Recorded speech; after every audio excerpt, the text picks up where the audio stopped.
Okay, so I want to talk about in this video the larger than component and the expression component, because in this part of the script we're using both, and we're using the equality component, and these are all sort of like different ways that we can kind of use if statements. I mean, a larger than component is sort of like part of an if statement, right? And then in our expression component, we're actually using an if statement in that component. And I think this is really interesting, so I wanted to bring it up.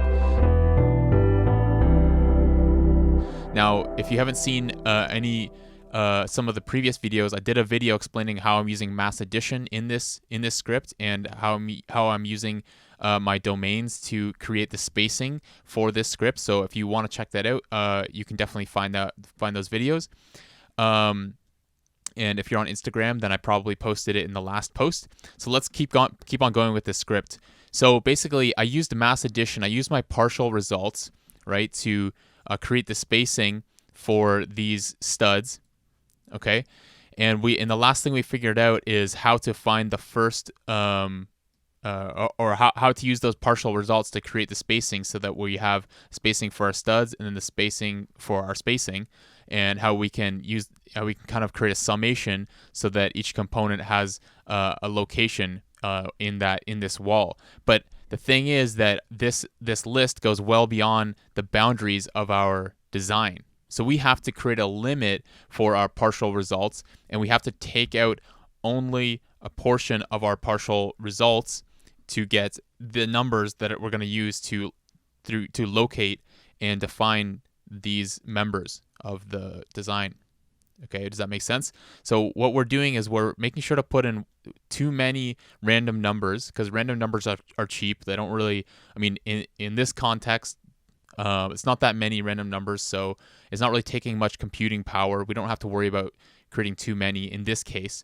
So I'm going to put in too many random numbers, and so our list goes well beyond our boundaries, because what we're doing is we're setting up our boundary down here, which is 8,000. So we want the maximum width of our design to be 8 meters, right? So we want to make sure that our partial results go beyond 8 meters, so that, that's just how we're creating a random list. And then we can cap it, basically. And I'm going to explain how we can do that.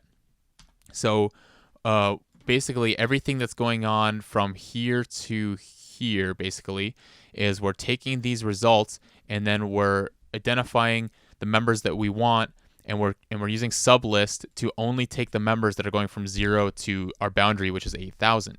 So the way we do that is we're gonna start off using larger than. So we plug in our partial results into larger than, and then we're measuring it against this value, which is 8,000, which is our maximum width. Okay, and what larger than does is it measures, is A larger than B, and we're going to get a true or false. We're getting a Boolean out of that, right? So let's look at our partial results list, and we're going to be able to identify where larger than is going to start identifying as true. So we look at all these numbers are false. A is not larger than B, so it's going to be false, false, false, false. When we get close to 8,000, this is where we're going to start seeing true. So right here, 8,046 is the first number that's larger than 8,000. So if we look at our larger than output, boom, right there, line 77, that's the first time we get true. So the first number that's greater than 8,000. So if we imagine this laid across our geometry, these numbers are going further than 8,000, and so that first number that's larger than 8,000, that's where we want to get rid of it, and we want everything before that, right?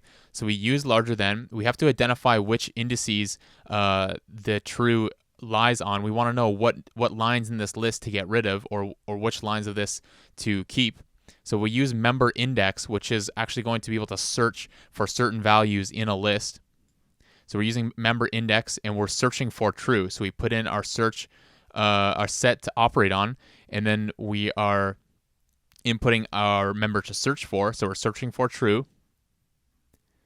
Okay, and it's going to give us the index of the list item indexes for where we're finding true, because we searched for true. So it's saying true is showing up at 77, 78, etc. But we only care about the first time that we find the true value. We only care about the very first time. We only care about this value. So from our member index results, we use list item with an index of 0, so because we just want the first value of this list, okay, 77. And that's telling us the first member that is larger than 8,000, okay? So we're pretty close to, reaching our goal here, achieving our objective. But we have one problem, okay, which is that we could, from this point, take all the values that go from 0 to 76, the number before 77. We could take all those values and just use that for our set. But the problem is we don't have a number that ends up right at 8,000, right?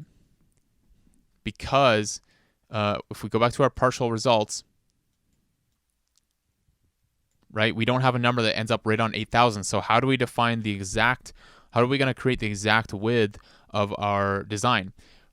And furthermore, we also need to make sure we have an odd number of numbers, right? Because our design starts with a stud and it ends with a stud, right, at the end.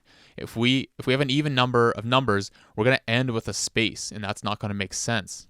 Okay, this is parametric thinking. I'm trying to challenge you guys to think about things as a system. So we need to make sure we have an odd number of numbers so that we're starting and we're ending with an object, with a stud, right? So that's what we're doing here. So after we've established 77, we have to also test whether this is an odd or an even number.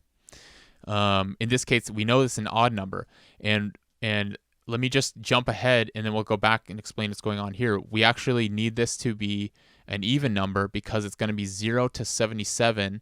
So that's actually an even number of items, right? Actually, let's take a look at what our sublist domain is.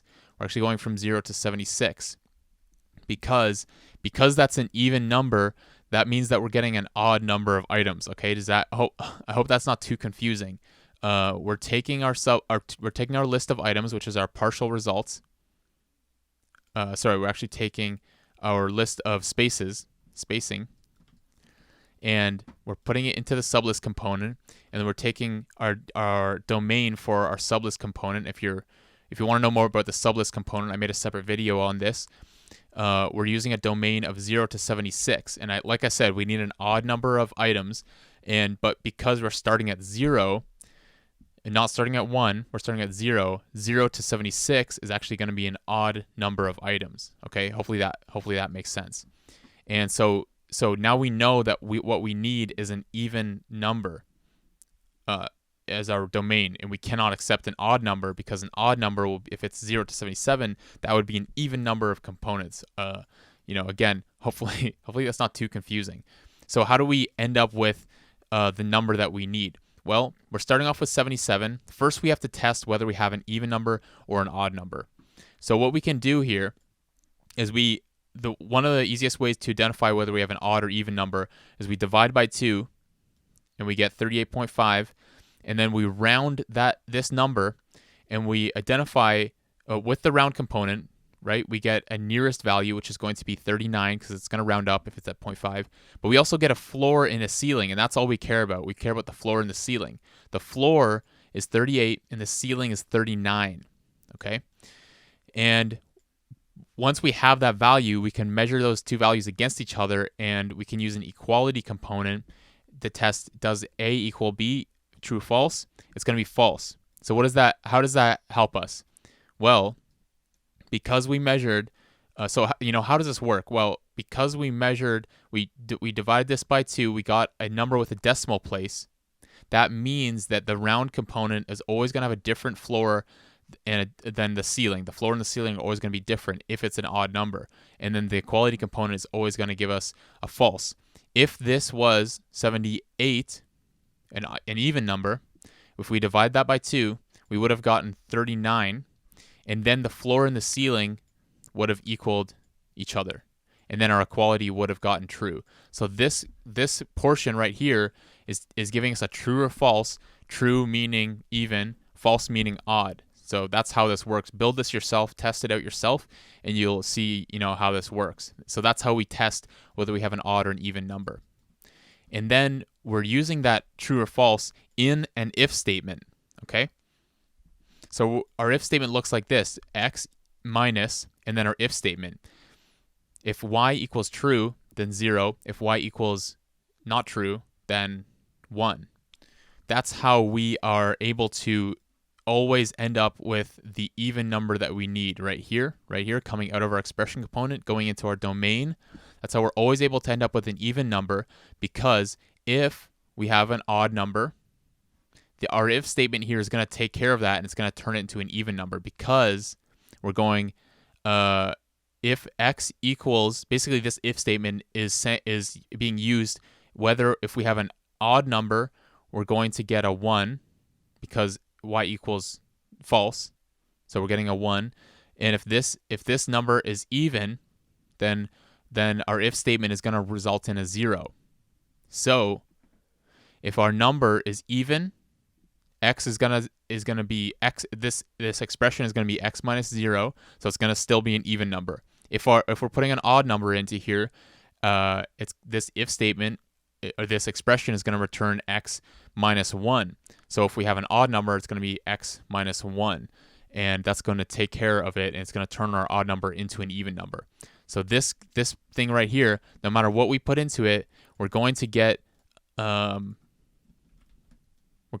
even number. I'll show you. I'll show you. Okay.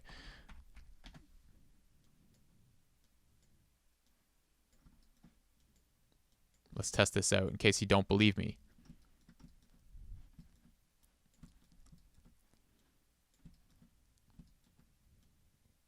So you can see no matter what number I put in here, we always get an even number. Okay. Try it yourself. It's fun to experiment with this stuff. So now that we have our even number,